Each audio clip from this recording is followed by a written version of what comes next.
সাধারণত বছরে 12টি পূর্ণিমা তিথি হয়। তার মধ্যে মাঘী পূর্ণিমা তিথিটি অত্যন্ত গুরুত্বপূর্ণ ও শুভ বলে মনে করা হয়। মাঘ মাস হলো বাংলা মাসের 10ম মাস। মাঘী পূর্ণিমাতে বলা হয়ে থাকে এই মাসে পূজা অর্চনার মাধ্যমে পুণ্যলাভ সম্ভব।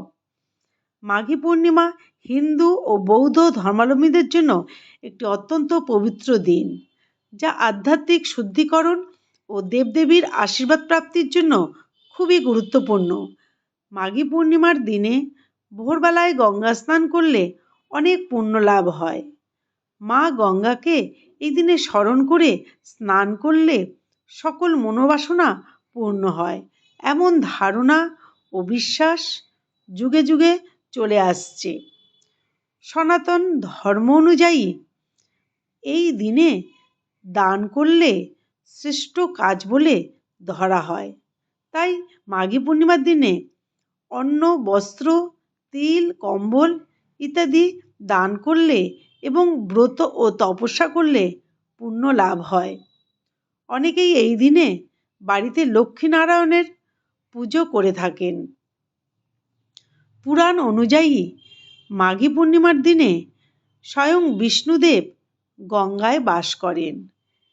তাই এই দিনে গঙ্গা স্নানের বিশেষ মাহাত্ম্য রয়েছে। এই দিনে লক্ষ্মীনারায়ণের পুজো করলে গৃহের শ্রীবৃদ্ধি হয়। এই মাঘী পূর্ণিমায় গৃহে পুজোর সময় ঘিয়ের প্রদীপ জ্বালালে খুব ভালো হয়।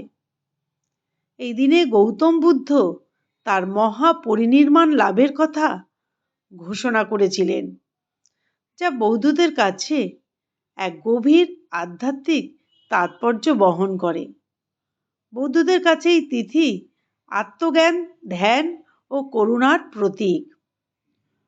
পূর্ণিমার সর্বোচ্চ শক্তি এই দিনে আমাদের মন ও শরীরকে শুদ্ধ করতে সাহায্য করে। তাই মাঘী পূর্ণিমার দিনে ধ্যান ও আধ্যাত্মিক চর্চা করলে বিশেষ ফল পাওয়া যায়। এছাড়া কথিত আছে যে এই তিথিতে দেবতারা মর্ত্যলোকে ভ্রমণ করতে আসেন।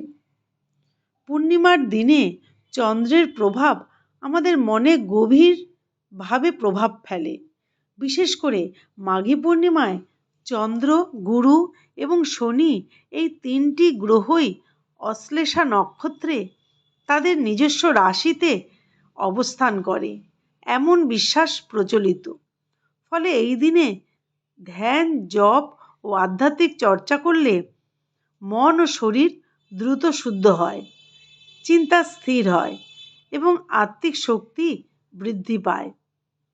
কথিত আছে এই তিথিতে দেবতারা মর্ত্যলোকে ভ্রমণে আসেন, মানুষের প্রার্থনা গ্রহণ করেন।